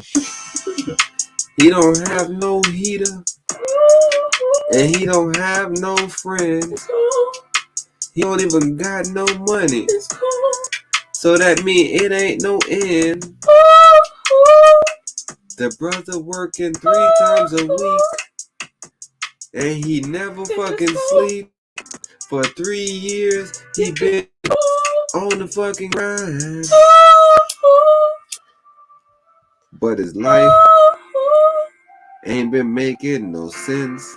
Yeah, it's been cold. It's outside now.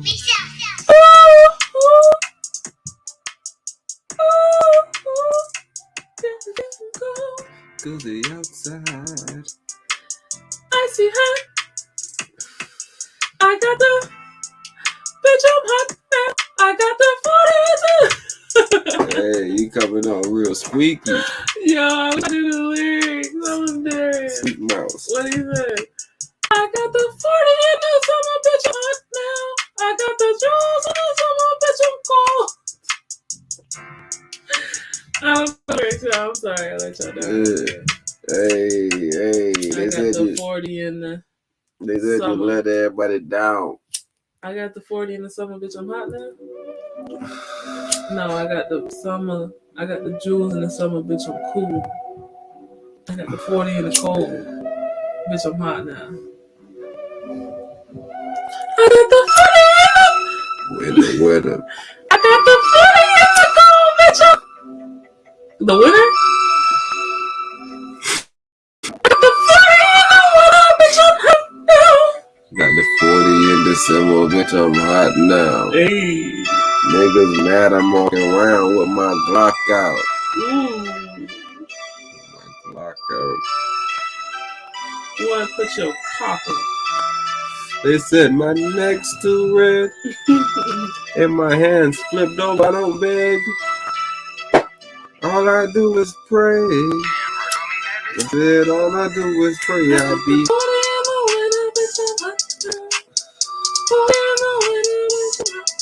hunting niggas. Hunting niggas. I got the 40 in the winter. 40 in the winter. 40 in the winter. Yeah, you can say we winning. I got the 40 in the bitch, I'm hot now. I got the 40 in the bitch, I'm hot now. I got the 40. I got the 40. I got the 40 in the bitch, I'm hot now. Nigga, right now. Like you with a... I don't know, bro. I just want to beat people up. Okay. I got the 40 like I'm Drake producer. Niggas mad cause I am a user. I'm like Drake. I brought Quentin Miller over, made him wait in the lobby. He didn't even know it was You like his Drake. date. You an emotional abuser.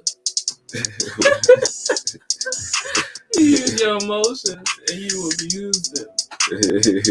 Passive aggressive. Nah, you just aggressive.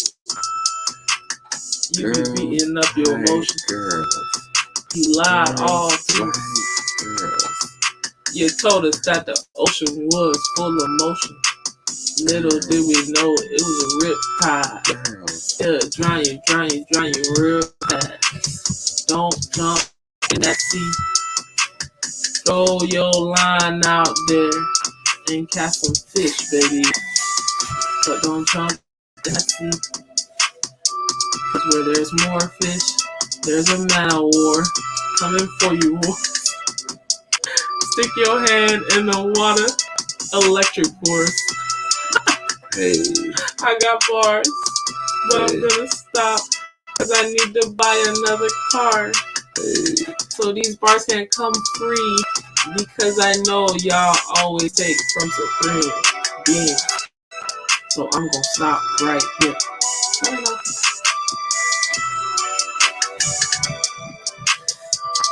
Hey, what is it? What would be this? Is okay. This is our beat. Who's that beat? Privilege, resilient. Hey.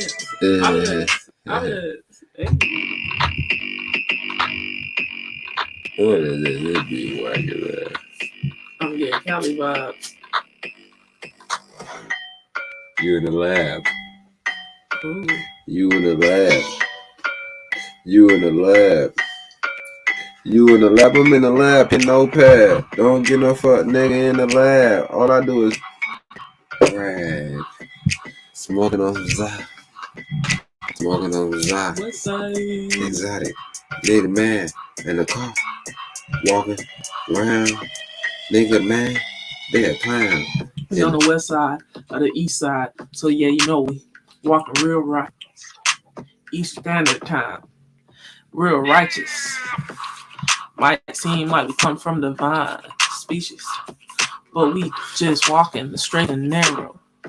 Yeah, it looks real fellow. But little do you know, all you gotta do is chill out. Stay cool, yo. Stay cool, yo. Chill out. Chill out. Take a chill pill. Take a chill pill. For you be like Will. For you be like Will. Smacking people in their face for breathing. It's a G.I. Jane joke of teasing. At the joke. Now you slapping folks. What's going, yo? I said it was a Libra. Opposite of Aries. Ras Natty say you tripping. No crutches for the weakest. So I gotta take it back and call you out. You don't slap a man like that.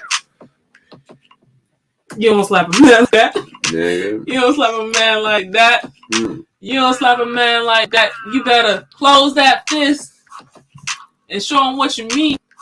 Hey. Put your gavel down. Hey. If you want to reign supreme. Hey. Hey. But open hand smacks, we don't get down like that. Whoa. We thought you was playing until you said, "Get your name. Get your name." What he said? Keep my wife name out your mouth. Keep my wife name out your mouth. Hey, keep my wife name. Keep my wife name. Keep. That's what your brain was doing, brother. Hey, I'm going to, dude. I'm going to, dude. I'm going to, dude. Oh! I'm going to. Yo, you did not just do that on a Dexter beat, bro. You went mental Man, tripping. Man walked up on stage and took his anger out on me. You don't slap a man like that. Hey, Empress right. I would have rather you punch me. Because you didn't knock me out and kill me, you know what? Because you ain't knock me out and kill me, you know what? Hey, they say everybody hate Chris. Hey, cool. Everybody hate Chris, but they never see me in the kitchen break my wrist, nigga, selling dope. Nigga, I lied, said that I was selling soap. Acting like Obama, never selling hope. All I did was pass gay laws and I'm telling jokes, huh? In the White House acting black. What that mean? That mean I'm whipping white to the crack. Niggas be mad. Guess what? I'm Obama. I'm in my black bag. I'm telling y'all, don't blame me. I'm just here trying to do the best I can do. I'm a black man. Yeah, I cannot do nothing for you. Why you got me here? And now you hating on me, bro. I'm about to smack you like Will before the show, but guess what? I'm Chris Rock. So I'm up here. I'm telling jokes until I'm stopping. But I ain't gonna never stop because you can't beat me. Let me get on. Chris Rock said you rocked him. They asked about his weekend. He said that's behind me. Maybe we can make some jokes that I already wrote because I wasn't ready for that slap or that joke. But yeah, Chris is back and you just gave him more content just like that. Hey. He got 10 more years just like that. From just a smack, my dear. So shout you out, because there's the pros and there's the cons. His children gonna look at him like a con, but it's okay, because as long as dad brings home the bakery bread, we'll be okay. Man, dad ain't shit. He got smacked on the stage. Now I'm looking at his lips. I'm talking to him like Kevin. You remember when Kevin Hart was in him and his dad got into it? And he was like, nigga, you ain't say that when blah, blah, I was talking to you. You remember when Kevin was saying his dad thought he was tough and went out there and fought OG. He said OG beat his dad ass so bad. His dad was like, they jumping me. He was like, nah, dad, it's just him. He was like, what, it's just him? That nigga must be an octopus or something. You know what the fuck that he octopus? He whooped your ass, bro. You remember? You a Kevin Hart dad. You always give me one drink water. You a Kevin Hart dad? Mm-hmm. That nigga was an octopus. No, I don't remember that joke though. Man, that bit at all. Man, that shit was fucking hilarious. His dad said somebody jumped up. Whooping his ass. You know, he said, you know, you got your ass beat when you think one nigga jumped you. What, they had jumping, bro? No, bro, nobody jumped in, bro. Man, that nigga is an octopus. God damn, that is fucked up. That's fucked up. The nigga got smacked. That's fucked up. I ain't have his back. That nigga got smacked. That's fucked up. I ain't even have his back. That nigga got smacked. It's fucked up, man. I ain't even have his back. Nigga got smacked. It's fucked up, but I ain't even have his back. Guess what? Next time I see that boy Will, I might have to stick him up. Run up on him with my hands up. Like, yo, throw your dukes up. This ain't nothing with no gunplay. I'm just trying to talk to you like a man and just get some feng shui. Just get a vibe and try to see what's going on in your mind. I know this shit is hard living your life. I know you hear that nigga piping your wife, but you gotta take that shit to the life. You gotta take it to the grave. I did your biometric and you scared. Don't try to play that game with me. Imagine you smacking me and walking off. If I would've hit you in your back, they maybe thought I was soft. They'd say that I snuck you. Fuck that nigga, luck you. You better be lucky that I ain't with that lame shit, nigga. I ain't really with the fluffy. I guess I ain't sorted all out. I wish I knew you smacked me in my mouth. I would've came back with that clip, put it on your face, and I'll kill you, but hey. How are you? How are you? I don't think Chris noticed. I don't think Chris noticed what was coming for him. He got surprised. And I said, okay, let's do it. Yo, that boy seen a ghost up there. Spirit. Something. He thought Richard was gonna come up there.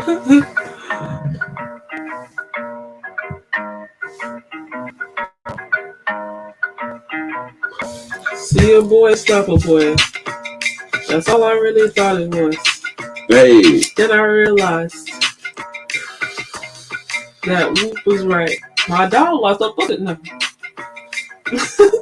I said, my dog lost his life through a Hey. And you know they ain't talking about them fists to the cuffs. Most people don't want to put the fist up. Put your set up. So they look like they is. But little do they know that they gotta protect their life. And you might weigh a couple extra pounds. All you gotta do is sit on them. And you can take them out. You ain't even gotta fight them.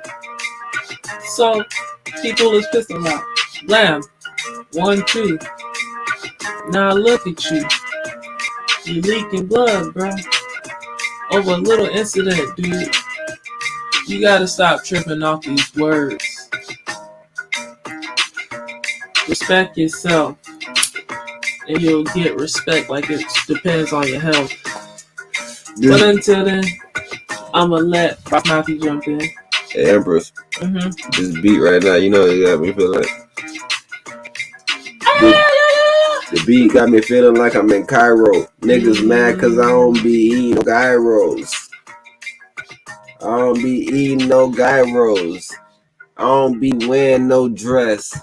I don't even be depressed. I don't be living in the desert.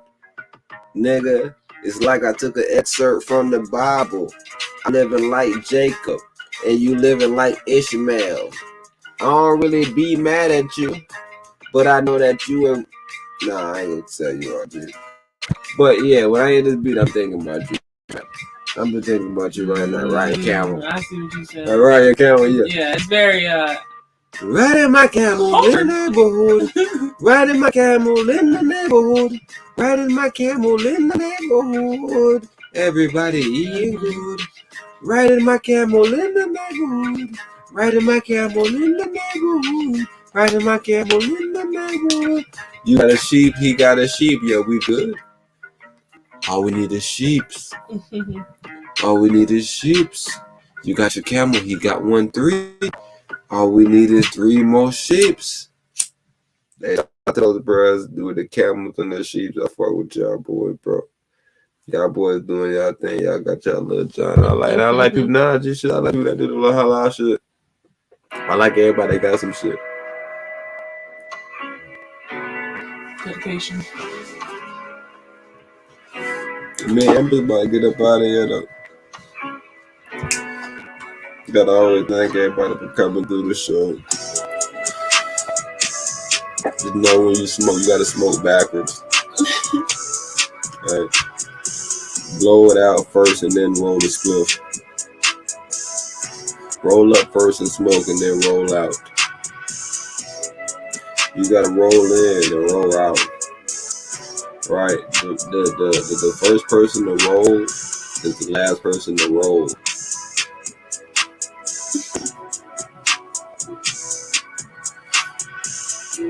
Meaning whoever rolls first, who rolls last. Right? The journey is all about the trip, but the trip is never about the destination. The destination is happenstance. The journey is about purpose. Along the road, along the journey, you find purpose. You find something to do. You find somewhere to go, and then you may go somewhere for a certain time. See, that's not a destination. That's a pit stop. Right? There's no destination on the road until we get back to Zion.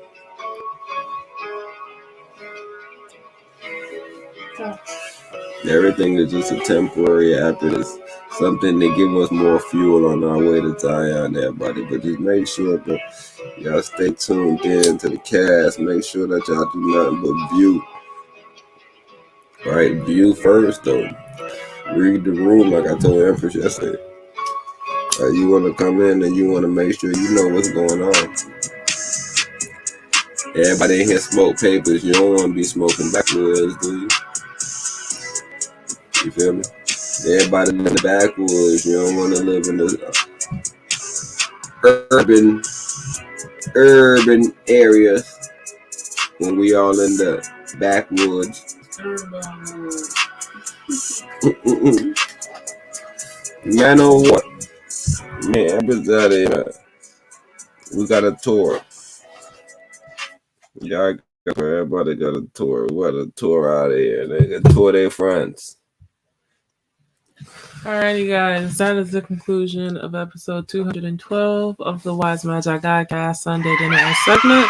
We will be back on Tuesday with our Taco Tuesday segment. Until then, peace. And stay balanced, logical, annoying. Blah.